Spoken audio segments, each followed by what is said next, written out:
Yo, what's going on, guys? It's your boy, Atypical Security Guard, driving into work. You're not going to be able to see me very well. It's kind of dark. Today I want to talk about how much money would it take in security, but this can be applied to anything, guys. But in security, one of the main topics of conversation when I'm on Reddit, when I'm on YouTube, when I'm on, any sort of thread, the conversation about the lack of professionalism or the lack of training, the lack of ability, it always comes down to pay. At the end of the day, everything circles back to pay, right? On the officer side.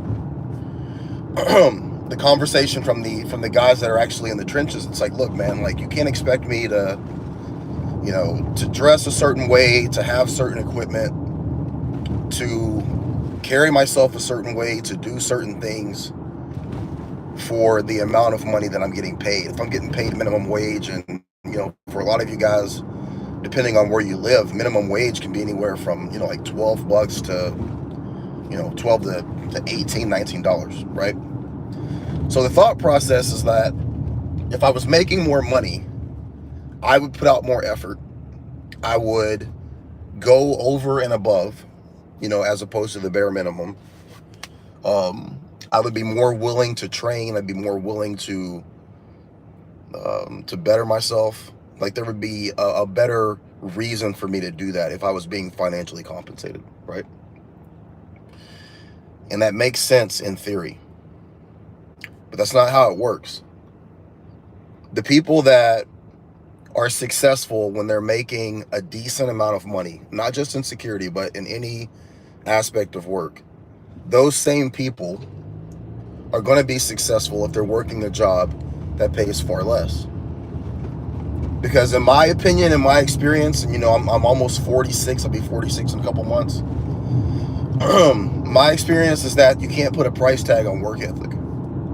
It's almost like you either have it or you don't. And guys, like the company that I work for, I think we might have maybe, God, I don't know. We could have anywhere from 60 to 100 people. I don't know, because we don't really cross paths a lot. But here in the Portland area, there could be anywhere from 60 to 100 officers. So, over the course of 4 years, I've come across a lot of people. And the company that I work for, the demographic of officers is so broad. There's a lot of former law enforcement. There's a lot of former military. There's a lot of people that are lifelong security guards. There's people now that are just getting into security because it's kind of opened up a little bit, right? So when I talk about this, I'm talking about this from a level of experience. And on top of that, I've owned a couple of businesses. I've worked since I was 11 years old. So I have the experience of what I'm talking about, right? Guys, I want to be honest with you. The job that I do, the job that we do, the company that I work for, is so simple. Our job is to work in a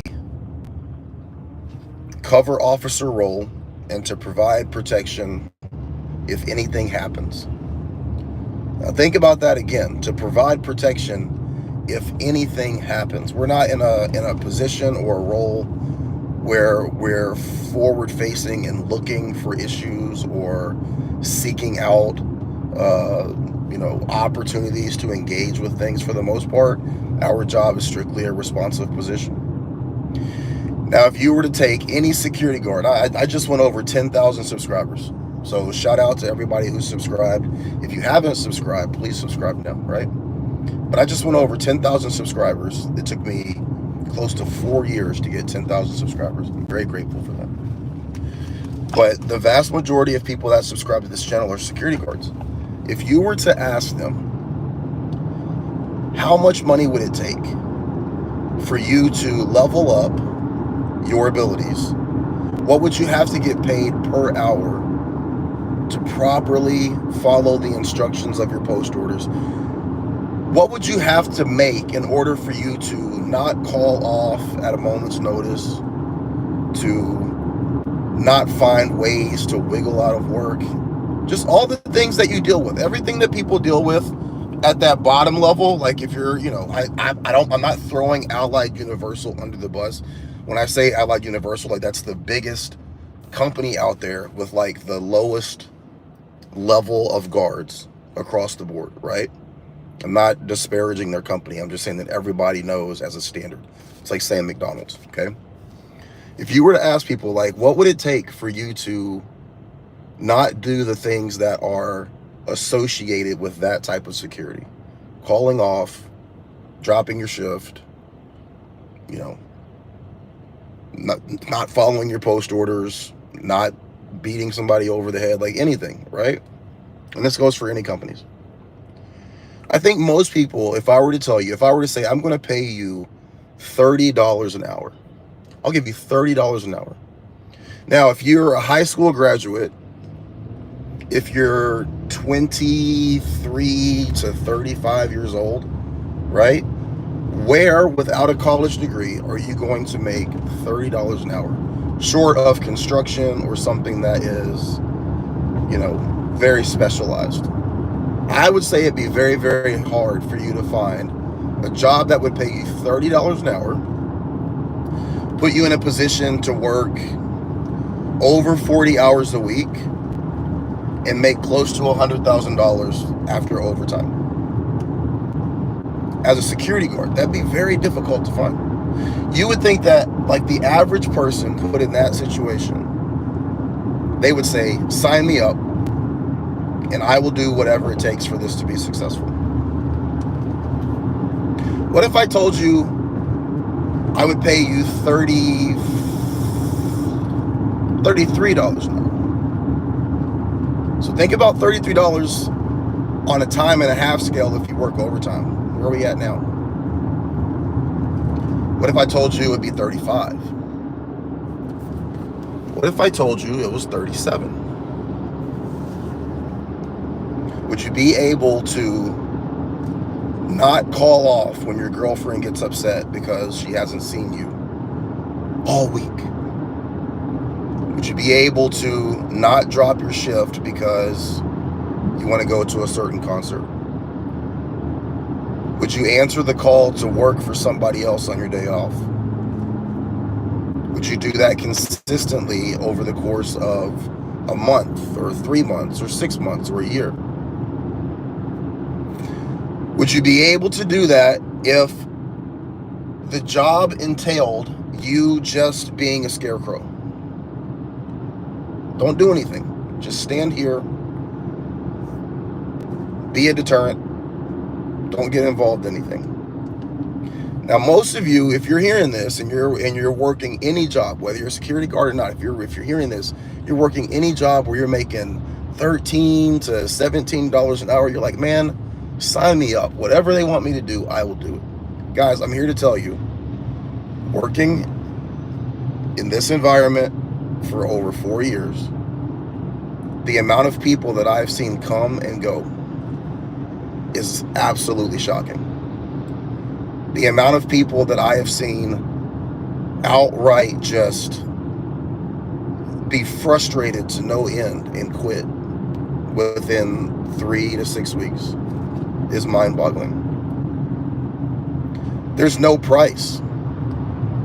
I've literally seen the price scale go from $20 to $45 an hour for the work that I'm talking about. And the same reaction, we here in Portland, a lot of times when you work in the security industry, there's multiple companies on certain contracts. So like if you work downtown and you're working, let's just say a construction site. If you're working a construction site downtown, you might have one security company that's doing interior security. You might have an outside security company that's just doing like, parking enforcement, okay? So let's just say the guys that are doing parking enforcement, they're getting paid $16 an hour. And the guys that are doing interior security are getting paid $45 an hour. Both of these guards, certified through the state, high school diploma, moderate level of experience. They just happen to have signed on with different companies that have different aspects of the contract. The level of commitment, the level of effort, the level of attention to detail, for the most part, all things being considered, across the board, I wouldn't say that it really changes. Do some people have more experience? Do some people have a better outlook? Do some people have, are some people older? Yeah. But in terms of like the willingness to really dial in and like put the job first, you just don't see that. That could be generationally too. Like, it's 2024. Like, people just don't have that same work ethic where the job comes first in most regards. I think you see that more in like maybe soldiers because it's kind of ingrained in us to do that. But I don't. So my question is, what would it take? What would it take for you?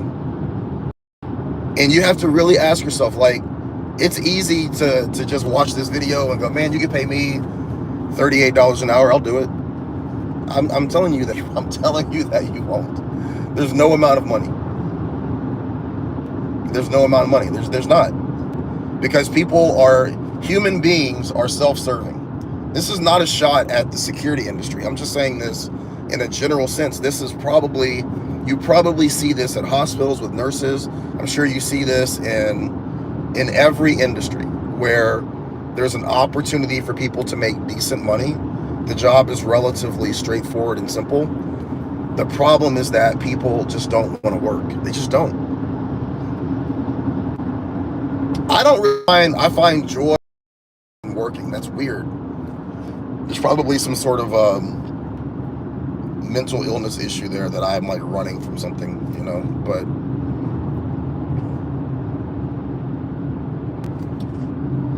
I wonder if there's a correlative number that you would have to hit before people go, okay, now I'm willing to do what's asked of me, be committed to the team, push in the right direction.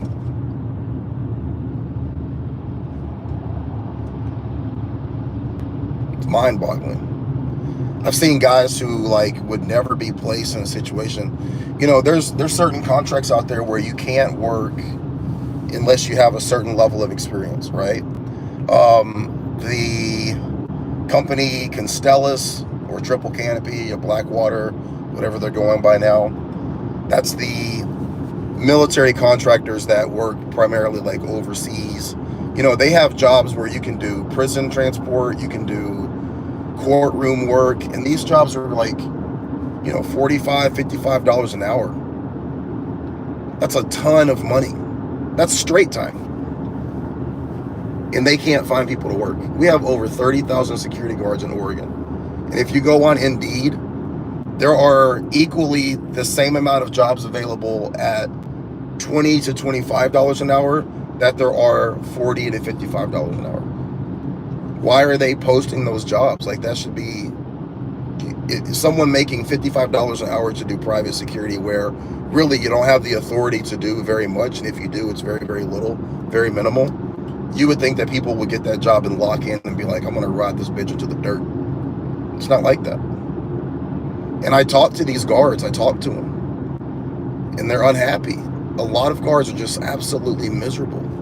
And you're like, what is so hard about what we're doing for what you're making?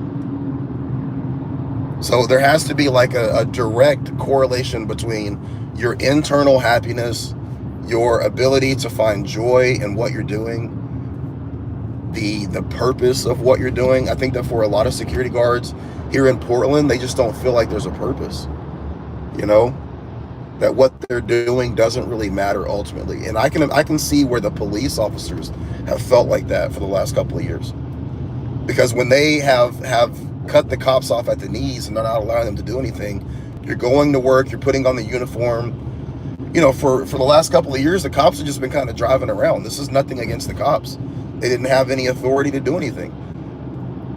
You know, Sean and I from Security Investigations and Leadership, we're supposed to do a podcast tomorrow, and one of the things that we're going to talk about is, should there be a change in the level of authority for security guards? My question about that is not necessarily because we need it to be able to like interact with any sort of crime. I wonder if it's important because the people doing the job have to have some sort of purpose. I don't know if most people working in private security can find purpose in what we're currently being asked to do. I can personally, and I don't say that to like pat myself on the back, but I could find purpose in, if I was working at Dollar General right now, like stocking shelves, I would have a YouTube channel talking about being the best shelf stocker you could be. That's just the kind of person that I am. Everybody's not built like that. Everybody doesn't have that outlook. You know what I mean? I try to make the best out of any situation that I'm in. And I try to find ways to be passionate about what I do, but you know, a lot of people don't look at it that way. So one of the conversations that Sean and I are planning on having is the level of what we're able to do part of the problem? Is that part of the frustration in private security that has a lot of these guards so unhappy, so unfulfilled, and in a position where no matter what you pay them, it's just not worth it for them? Interested to know what you guys think about that. Is there a level, like do you feel that you would work harder if you were paid more?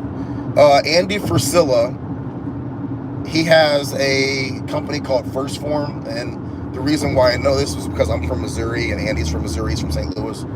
And First Form is like a fitness company. They do supplements, but he's also become a motivational speaker. He's a podcaster. I think it's called the Real as Fuck podcast.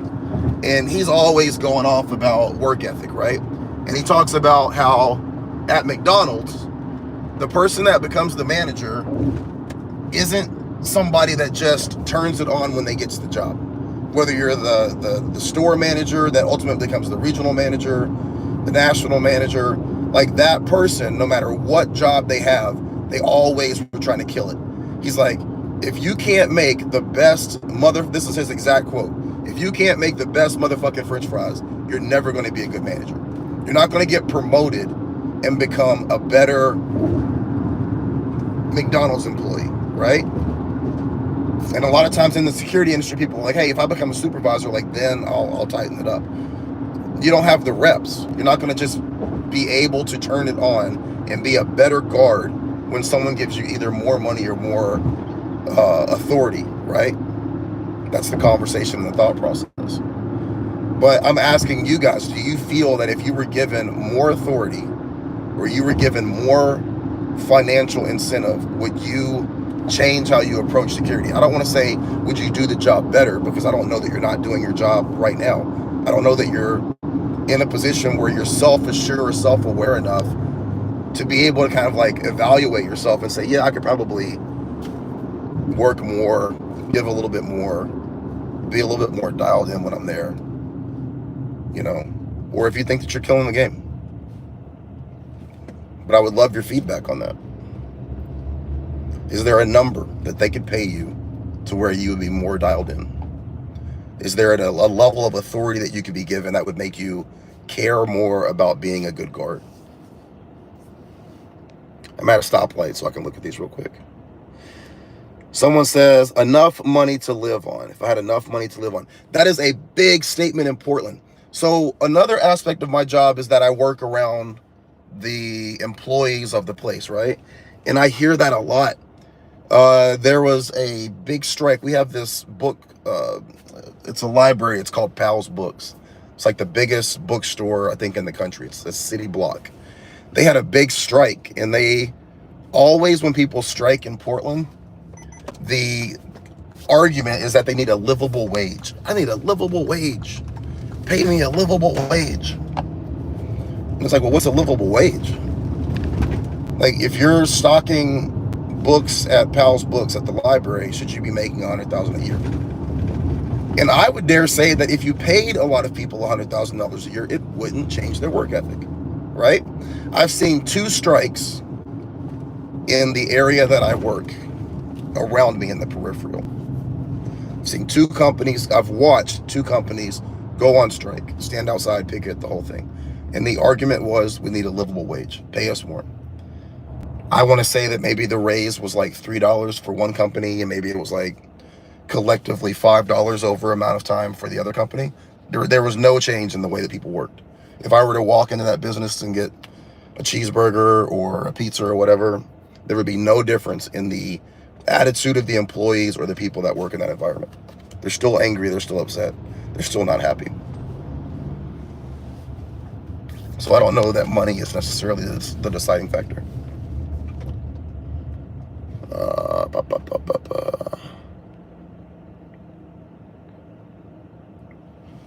Okay, I'm turning in, and once I turn in here, I'm gonna lose my signal. So drop some comments, man. Let me know what you guys think. Is there a certain amount of money that would make a difference?